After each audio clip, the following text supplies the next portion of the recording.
Hi, it's Amanda. Welcome to my channel. This is day 7 of my first Mane Krush review. As some of you might have seen in the comments, there was a little bit of an issue with my first wash day, and you might have noticed in the video as well. It seems that at least probably maybe 1 or 2 of my products were mislabeled.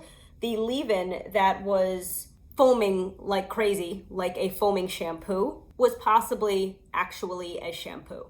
So Punk Rock Girl, thank you for the clarification or your suggestion. It's possible that the leave-in is the Curly Temple shampoo. So I'm going to actually, for this wash day, use this bottle labeled Curls on the Rocks. Assuming it's a shampoo, I'm gonna shampoo with this.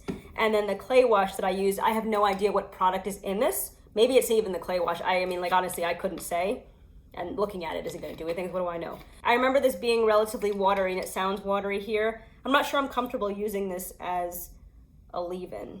So I might just do this, assuming it's a shampoo. The deep conditioner I think is fine. And then I'll just use the Unicorn Curls and the Curl Teeny and not use this because I honestly don't know what's in here. This is actually not my day 7 twist out, or I guess my day 5 twist out because I took it out on Sunday. I ended up retwisting my hair within the last couple of days because my hair was abnormally dry and I'm not comfortable with that. So just like while I was working, I was just like twisting up my hair. I didn't have time to set aside for it. So I ended up putting in probably like 20 twists over a 2-day period, and I was just wearing it back in 2 ponytails. I took out my twist last night. It was like really just like, it was looking like this. Oh, is this a twist? I forgot this twist. So this is what my hair was looking like. My curl pattern was looking like yesterday when I left the house. We had something in our neighborhood, like an outdoor thing. We went there for maybe like an hour and a half, and it went from this to this. I was afraid that I was gonna have a really itchy scalp because it's possible that I washed my hair with a leave-in, and I have been using I'm using the Fab Lengths Fab Hair International growth oil right now, so I use that like every other day. So I assume that if I use a leave-in to wash my hair and then use an oil every other day for the week, my scalp would just be like on fire with itch. That didn't happen, surprisingly. My scalp actually feels better this week than it did when I used the Cryobotanicals Low Porosity Shampoo Bar. Just the amount of foaming that this thing did, like did I really just apply a shampoo as a leave-in? Like my hair's fine. Luckily, it's fine. I feel like this could have been a disaster if I had used something that you really should not be leaving on your hair for an entire week, but I don't have the flexibility or the time to wash my hair twice in a week. There's no way that I could do that. My hair actually feels really, really good right now, and it might just be because I re-upped with the twists over the last couple of days, but it feels silky smooth despite what it looks like. So I reached out to Mane Krush, I think it was on Tuesday, it might have even been Monday, I don't remember, and they haven't gotten back to me yet. I wanted to get their guidance. I wanted them to like look at my video so they could tell me what the products are. They haven't gotten back to me. I'm very annoyed about that. This all being said, all of this confusion, I don't have 3 facts for you this week. Fact 1, my products were mislabeled. Fact 2, they haven't gotten back to me yet. Fact 3, I have no idea what I'm doing for this wash day. All right, I gotta be true to the reviews. If I'm using this product for the first time as a shampoo, I gotta show you the real time. By the way though, before I get started on that, this children's detangling ghee ostrich oil, I gotta look at the label. The Shampoo USA Kids Detangling Ghee, it's fantastic. I reviewed it 3 weeks ago and I've been using it for the last 3 weeks. I was kind of unsure what I thought about it at the time. I thought it did a really good job of nourishing my hair, but as a pre-poo and something that would detangle your hair, while I did get good results when I rinsed it out, I feel like it gets better and better each week. I just wanted to give that quick update. That video is out. It's the video that I posted this past Saturday. So if you haven't seen my review of the Shampoo USA Kids Detangling Ghee, check that video out. And my code still works. You can use Uptight Curls for 15% off if you want to try that or any of their other products. I have reviewed the Fermented Wastewater collection and a mixture of the Ambunu and the Shampoo products. Anyway, this is what I'm going to be using as a shampoo. I'm going to be using this as, this goes on like a shampoo. And I thought that at the time that I was reviewing it, but I was like, it says it's a leave-in. Maybe this is just something special about it. So that doesn't seem to be the case. This is definitely a shampoo. But I don't know that the clay wash that they gave me is definitely a leave-in. So I think I'm just not going to use it. I feel like I have been given this free pass to use whatever leave-in I want. Layla has been using all of my Earthborn Organics, so I can't use that. Maybe I'll use my Bo Peep. That's exciting. Clearly a shampoo. So, you know, good. I'm just still so torn by this whole mix-up and not actually having confidence that the rest of the products are labeled properly. I mean, I suspect the Curltini, the deep conditioner, and the cream are, but maybe it's not. I don't know. You can feel a little bit of that rubber sound when you work the product through your hair, so it's not softening, but it's not making my hair feel rough or stripped, but you can tell that it is doing some of that like clarification. I feel like I've been getting that a lot. The last 3 shampoos that I used have been clarifying. Cryo Botanicals, the Shea Bay shampoo, and I guess now this. I might be forgetting another one. Yeah, I mean, it's fine. It's a shampoo, I think. Again, it's not softening, but my hair was really soft for my pre-poo. It's not hardening, but you can tell that it has a little bit of that like squeaky feel when you part your hair. And as you can see, I am able to finger detangle my hair for the most part. So yeah, that is my experience using this as a shampoo. I'm gonna continue with the deep conditioner after I apply and rinse, and I'll be back for styling. Couple updates. The deep conditioner felt better going in my hair this week. I remember that the deep conditioner took a couple of minutes of working through my hair to really feel the effects, and then it started to feel really good. My hair felt really good on application this time. Like, it was a stark difference versus last week. Versus or stark difference too? I don't know, it's late and I'm tired. Maybe it's because I used an actual shampoo instead of possibly using a leave-in last time, but I wouldn't think that one had to do with the other. I figure once you rinse your hair is ready to go. Just wanted to mention that I do really like the deep conditioner now.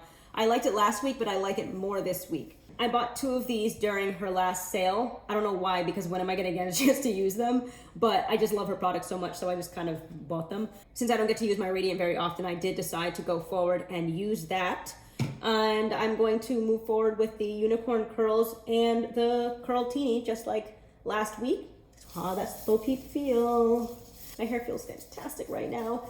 And I hate mixing collections because, like, why does it feel great? I loved the deep conditioner, but this is also probably one of the best leave-in conditioners you can find. So here we go.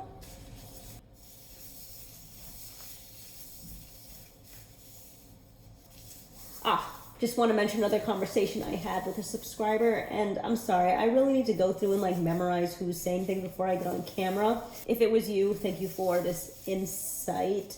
I'm trying to still remember who it was. I don't remember who specifically it was, but someone had reached out about the Curltini, because obviously this thing is green, and there are no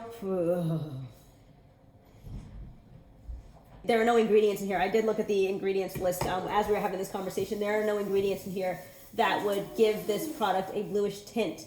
They had mentioned that they had reached out to Mane Krush, or someone else had reached out to Mane Krush, and that they said that it was because of the like mica, or I'll pin a comment, the ingredient that she mentioned. Apparently that's in here, but it's not on the ingredient list. Obviously, me being who I am and doing what I do, that makes me a little bit nervous and a little bit annoyed. She said that she looked into it. It's a perfectly safe, I don't remember what it was. I will put the ingredient and what it does in the description box below, but the whole point here is, why are they not disclosing everything on the label? It's legal to not print all of the ingredients on a website, but you are not allowed to sell products with labels with incomplete ingredient lists. So if that's in here, what else is, you know? And why isn't it on the label? Nothing fancy here. My starter braid is going to continue and be my entire braid. The only thing that I'm gonna do, because I am working in bigger sections, I didn't put on the Curltini after all of that.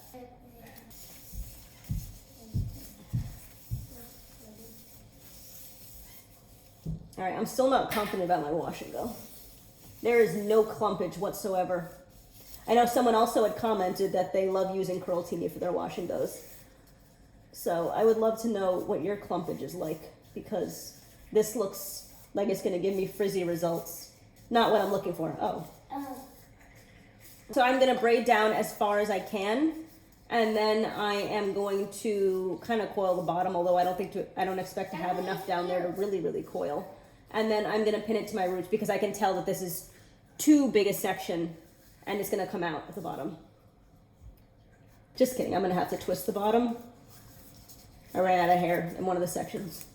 I used to waste so much time trying to get 3 or 2 when I was doing twist outs, 3 or 2 even sections. But I get pretty good twist out, braid out results, and I don't think that it's necessary to be so precise anymore. But I think it's one of those things where you can get away with things when your hair gets longer. Power to the growth.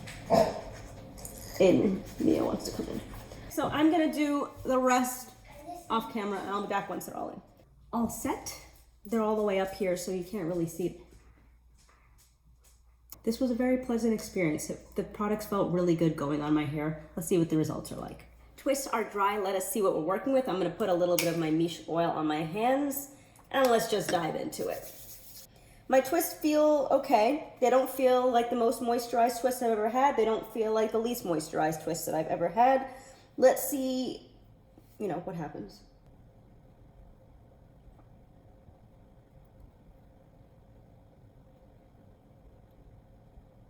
My hair is dry. That's a good start. All right. I mean, I look pretty standard. Let me go take out the rest, and I'll be right back. All right. Here are the final results. I did actually separate it a little bit because I felt like it. I think it looks great. My hair does feel a little bit like it's got a greasy film on it, somewhat. My hair is well moisturized. It's not the most moisturized it's ever been, but it feels good. This might be a little bit less moisture just because I did use a good amount of the Curltini, and maybe that's just what happens when you use a lot of gel.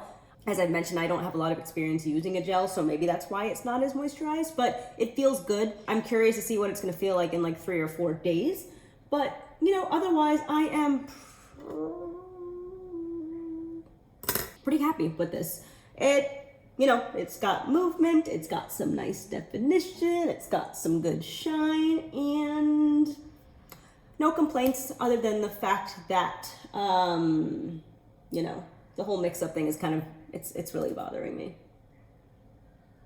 Comment below what you think of these results, and also any insight into the whole, does your hair feel a little bit less moisturized when you use gels versus when you don't? Let me know in the comment section below. Thanks for watching. I hope you enjoyed this video. If you like my content and haven't done so already, please consider subscribing, like, comment, and share, and I'll talk to you in the next one. Thanks, and have a good one.